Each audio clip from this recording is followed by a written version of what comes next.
Le ministre François Albert Amicha a tenu à remercier toute la délégation ivoirienne. Ainsi, athlètes, encadreurs et dirigeants se sont exprimés pour tirer les leçons de cette campagne. Le porte-parole des athlètes, Meïté Ben Youssef, après avoir reconnu les efforts de l'État de Côte d'Ivoire, il a tout de même insisté sur la souffrance qui entoure quotidiennement certains athlètes ivoiriens. La plupart pensent que c'est des athlètes qui reçoivent tout, c'est des athlètes qui sont dans de très bonnes conditions, c'est des athlètes qui donnent ces résultats parce qu'ils sont bien, mais non, c'est vraiment pas ça. C'est des athlètes qui souffrent, c'est des athlètes qui travaillent dur avec leurs propres moyens, c'est des athlètes qui se sacrifient, c'est des athlètes qui donnent, je dirais, qui abandonnent leur vie, qui abandonnent leur éducation, scolaire surtout, pour un pays. Et j'ai évoqué le cas de 2 personnes qui ont abandonné leurs études pour ces Jeux Olympiques. Demain, si ça ne marche pas, qu'est-ce qu'ils vont manger? C'est ça la question. Au nom des présidents de fédération, Nicolas Debrumou a souhaité que la Côte d'Ivoire reconnaisse à travers ses médailles olympiques le travail fourni par les fédérations. Nous avons passé une très bonne saison, je veux dire, olympique, avec les résultats que vous avez annoncés, et que nous sommes certains d'améliorer dans les années à venir. Ça sera que nous allons atteler dès notre tour à Abidjan. Le président du comité national olympique, Lassana Palanfo, s'est dit fier des résultats de la campagne de Rio. Une médaille d'or, une de bronze, 3 finales en athlétisme. Avec une équipe d'une quinzaine de personnes, nous avons remporté une médaille d'or et une médaille de bronze. Une qualification, une finale de 100 mètres où Meïté Sepra a eu le classement de 6 sur 8. Talou qui était en finale de 100 mètres et 200 mètres et a eu chaque fois la 4e position.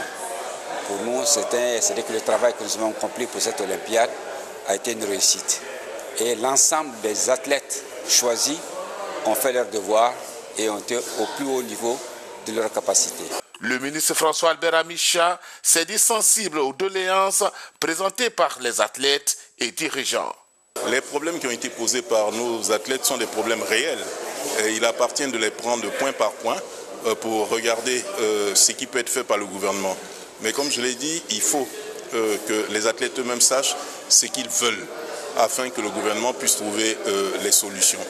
Mais le fait aujourd'hui d'avoir remporté 2 médailles dans des conditions difficiles, je crois, est une interpellation pour chacun des Ivoiriens afin de voir ceux qui consacrent une partie de leur vie à la notoriété, à l'importance du pays, qu'est-ce qu'ils peuvent attendre du gouvernement. Le président de la République, qui a tenu à les féliciter dès l'annonce des résultats, je pense est sensible à ce problème et le gouvernement tout entier se penchera là-dessus pour trouver des conditions idéales. Le bilan à Rio, au Brésil, a été positif. Le ministre des Sports, François Albert Amicha, a indiqué aux fédérations sportives et aux athlètes que dès maintenant commence la préparation des Jeux Olympiques de Tokyo 2020.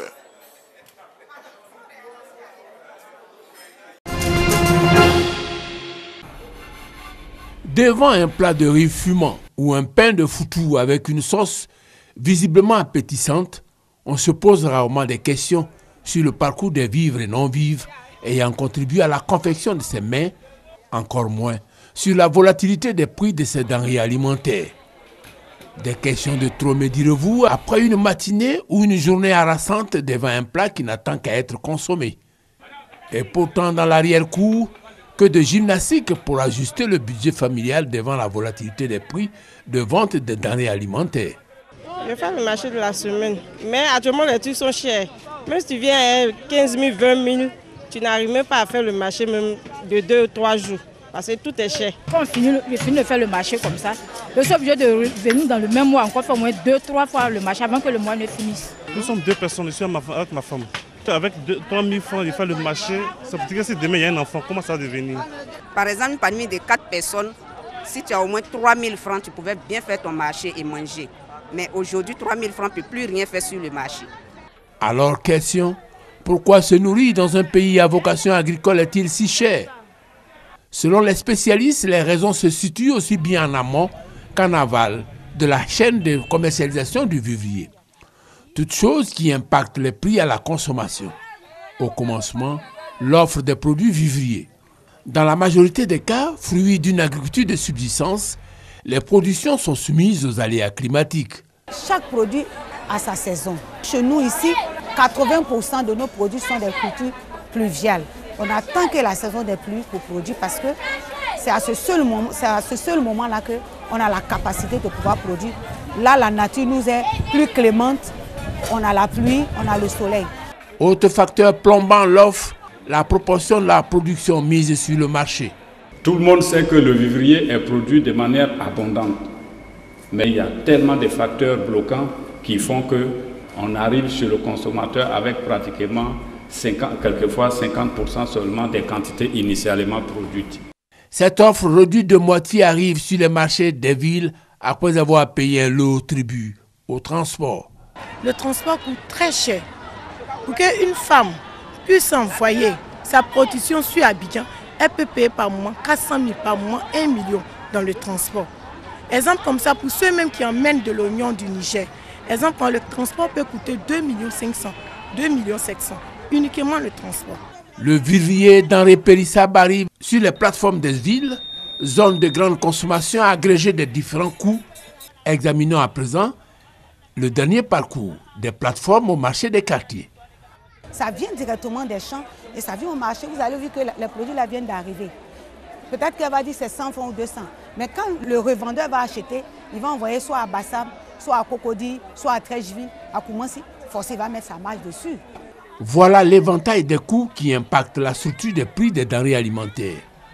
Que faire pour réduire les prix finaux qui grèvent le pouvoir d'achat des consommateurs et faire de la production des vivriers une activité économiquement viable et rentable? Première piste de solution, améliorer sensiblement l'offre par la maîtrise de l'eau et la création dans les zones de production des bureaux de vente. Le paysan vend même avant de produire. Ça, c'est l'élément fondamental. Le commerçant qui est sur le marché aux États-Unis ne va pas envoyer des pisteurs qui vont sillonner de village en village pour trouver le produit. Quand le bureau de vente lui dit que tu vas dans tel village, tu auras tel tonnage, il est sûr et certain qu'il aura ce tonnage. Et l'agent qu'il engage, effectivement, il sait qu'il va rentabiliser son argent en termes de quantité et en termes de qualité. Il faut quitter la production archaïque, manuelle. Quand je vois qu'on est encore à la daba, on est encore à la machette, on est encore au système d'arrosoir, c'est normal qu'en période de sécheresse, qu'on n'ait pas suffisamment de produits sur le marché. Valoriser cette production en intégrant la dimension transport devient l'autre exigence à la réduction du coût de la vie. Si vous intégrez la dimension transport dans cette activité ici-là, la question de pénurie ne peut plus exister. Parce que là où il y a déficit, quelque part il y a surplus et le transport va permettre d'écouler le surplus vers les zones déficitaires. Et à partir de ce moment, vous êtes tout à fait assuré de nourrir toutes les zones du pays, en particulier les zones urbaines. Voilà des semences parmi tant d'autres. Faisons les semailles et attendons la réaction de la terre. La sécurité alimentaire est peut-être à ce prix.